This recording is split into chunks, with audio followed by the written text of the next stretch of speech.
Good morning, class 11. Welcome to physics class. We were discussing a chapter work, energy and power. And last class we have defined work. Today we shall calculate work done by a variable force. Work done by a variable force.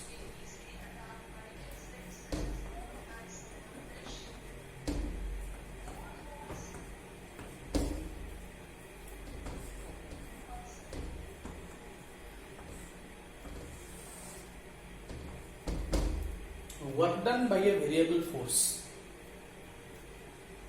देखिए अभी तक standard 9 में जो चीज आप पढ़ते थे कि a 10 Newton force is applied, a 500 Newton force is applied to an object which produces an acceleration, and we calculate the acceleration. If there is displacement given, we calculate the work done. Okay? देखिए हमेशा जैसे कोई जरूरी नहीं कि force constant force मतलब 3 Newton 100 Newton ऐसा जो फोर्सेस की है ये कांस्टेंट फोर्स है, उतना फोर्स अप्लाई किया गया बस, उसको ना फोर्स को ना कंटिन्यूअसली बढ़ाया जा रहा है ना घटाया जा रहा है. या 50 newton force is applied and the body gets displaced. Okay, but now there are some situations where the force applied is variable, मतलब it changes. Okay, let me give an example of a variable force. A surface, a frictional surface, a surface which offers friction, क्योंकि frictional force इस surface के smoothness और roughness के ऊपर dependent है. Surface अगर बहुत स्मूथ है तो फ्रिक्शनल फोर्स कम ओवर होता है, सरफेस बहुत रफ है तो फ्रिक्शनल फोर्स ज्यादा ऑफर होता है. So this frictional force is a variable in nature, it varies with position. क्योंकि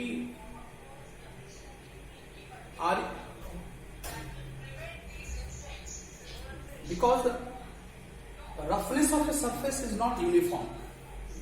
Roughness of a surface is not the uniform. तो हो सकता है कि ये यहाँ पे ज्यादा रफनेस नहीं है तो यहाँ कम opposition force frictional force apply हुआ, यहाँ पे ज्यादा रफनेस है तो the frictional force on the body is more. तो ये जो फ्रिक्शनल फोर्स है ये वेरिएबल नेचर है, because roughness of a surface is not even, not constant. So from at each position the amount of friction the surface will offer will differ कर जाएगा, change हो जाएगा. अलग अलग फ्रिक्शन, अलग अलग फ्रिक्शनल फोर्स लगेगा. ठीक है, तो ये तो हुआ एक एग्जांपल हमने दिया वेरिएबल फोर्स का. ये वेरिएबल मतलब ये फोर्स टाइम वेरिएंट नहीं है, टाइम के साथ ये फोर्स नहीं चेंज हो रहा है. ये फोर्स, ये फ्रिक्शनल फोर्स जो हमने बताया ये पोजिशन के साथ चेंज होने वाला फोर्स है. ठीक है, let us consider a force which changes with position suppose. Okay, तो ये हमने लिया है, एक ग्राफ हमने प्लॉट किया versus position. Okay, position versus force applied f of x. ठीक है, function force as a function of position. ठीक है, अलग अलग पोजीशन में अलग अलग लोकेशन में सरफेस का अलग अलग फ्रिक्शनल फोर्स ऑफर हुआ है. तो वो मान लेते हैं कि ये इस तरह से एक फोर्स का वेरिएशन है. So this is a variable force. यहाँ पर फोर्स इतना था, यहाँ पर फोर्स बढ़ गया, घट गया. ठीक है, देखिए ये टॉपिक आप याद कीजिए जब इंटीग्रेशन में इंट्रोड्यूस करता हूँ, जब यहाँ पर भी मैंने इंटीग्रेशन इंट्रोड्यूस किया होगा बहुत बिगिनिंग में, ये एग्जाम्पल मैंने जरूर दिया होगा. ठीक है, इंटीग्रेशन का मतलब समझाने के लिए, what is the physical meaning and mathematical meaning of integrating a function. ठीक है, तो यहां पर एक प्रैक्टिकल एग्जांपल अभी हम डील कर रहे हैं to calculate the work done by a variable force. Okay, consider a variable force.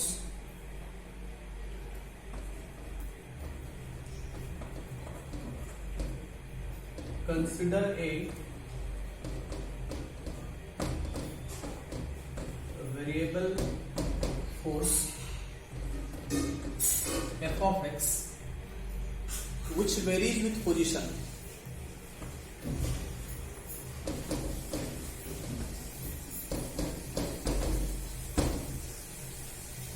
which varies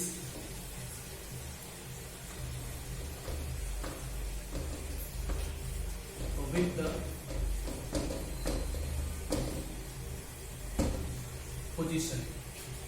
Consider a variable force f of x which varies with position x.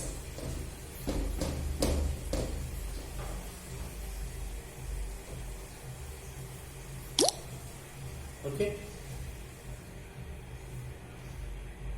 देखिए इसमें ये position का initial position ये x आई है और final position इसका x F है। मतलब ये 2 मीटर लोकेशन से स्टार्ट हुआ और ये 10 मीटर लोकेशन तक का इसका डिस्प्लेसमेंट रहा। ठीक है, मतलब एक सरफेस हुआ, एक सरफेस का ये हो सकता है कि x इक्वल टू 0 है, x इक्वल टू 2 मीटर में ये स्टार्ट किया ऑब्जेक्ट, ये इस सरफेस में मूव किया है और ये x इक्वल टू 10 मीटर तक ये बॉडी मूव किया है। तो इसका जो फ्रिक्शन है f ऑफ x को हम ये किए हैं। तो ये x इक्वल टू 2 मीटर से जो स्टार्ट हुआ है ये इनिशियल पोजीशन x आई है और वर्क डन जो हम कैलकुलेट करने वाले हैं इतना डिस्प्लेसमेंट तक, इसका नेट डिस्प्लेसमेंट 8 मीटर का होगा क्योंकि x इक्वल टू 2 मीटर से इसने स्टार्ट किया है और x इक्वल टू 10 मीटर तक ये मूव किया है। ठीक है, उस दौरान जो वेरिएबल फ्रिक्शनल फोर्स अप्लाई हुआ है उसका ग्राफ वर्सेस पोजीशन को प्लॉट किया गया है। ये सिचुएशन है। ठीक है, तो हम कहेंगे कि वर्क डन अगर हम लिखेंगे कि इफ आई से delta W the work done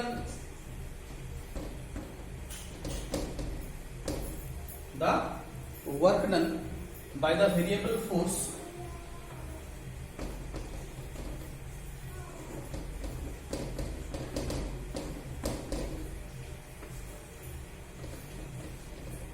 work done by the variable force, okay, work done by the variable force for a displacement delta x displacement के लिए वर्क डन डेल्टा डब्ल्यू है, small change in displacement and for that a small work done delta W. Total work done W हम calculate करेंगे। ठीक है, so कितना आ जाएगा ये this delta W is equal to f of x into delta x. Delta W is equal to f of x into delta x. ठीक है, अब देखिए, अब ये हमने यहाँ पे क्या किया है कि कोई भी दो पोजीशंस को हमने ले लिया है और ये डेल्टा एक्स है। ठीक है, उस दौरान इसका जो फोर्स अप्लाइड है वो एफ ऑफ एक्स है। ठीक है, देखिए इनफैक्ट ये ग्राफ को अगर हम एक्स एक्सिस के ऊपर इसको एनक्लोज कर दें, ठीक है, अगर द टोटल एरिया अगर हम फाइंड करेंगे तो क्या होगा, this position multiplied by force. ठीक है, तो फोर्स मल्टीप्लाइड बाय दिस, ये नेट डिस्प्लेसमेंट है एक्स आई टू एक्स है, तो ये डिस्प्लेसमेंट मल्टीप्लाई हो जाएगा ये फोर्स से, तो ये फिजिकली हमको वर्क डन देगा। मैथमेटिकली इस कर्व के अंदर जो एरिया एनक्लोज्ड है वो हम कैलकुलेट करेंगे। एरिया कैलकुलेशन करने का मतलब है कि देखिए इसका ये लेंथ इनटू ब्रेड्थ। ठीक है, तो इसका एरिया कैलकुलेट हो जाएगा। तो एरिया कैलकुलेट हुआ तो कहीं ना कहीं displacement multiplied by force work done. Okay, इसका मतलब है कि the total area enclosed by the curve will give you the work done by the variable force. पूरा एरिया तो कैलकुलेट हम कर ही लेंगे। ये जो F of x into delta x कितना का एरिया है, इतना वाला का एरिया है। ठीक है, अब मान लेते हैं कि इस ग्राफ को हम ऐसे छोटा छोटा पार्ट में डिवाइड कर दिए और सबका एरिया को हम कैलकुलेट करके ऐड कर दिए। This area plus this area plus this area plus this area, तो हम एक समेशन प्रोसेस करेंगे। ठीक है, ये इंटरवल अगर बहुत बड़ा है तो डेल्टा एक्स है। If delta x is limiting towards zero मतलब ये डेल्टा एक्स अगर बहुत ही छोटा है तब हम लिमिट अगर डेल्टा एक्स को जीरो ले लेंगे तब delta becomes D, differentiation. Okay, इसका मतलब है कि the area enclosed by the curve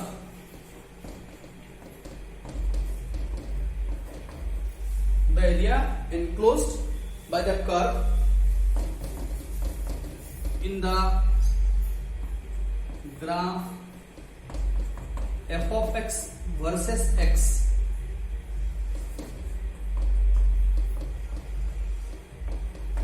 f of x versus graph में हम एरिया कैलकुलेट करेंगे तो हमको क्या मिलेगा, वर्क डन मिलेगा।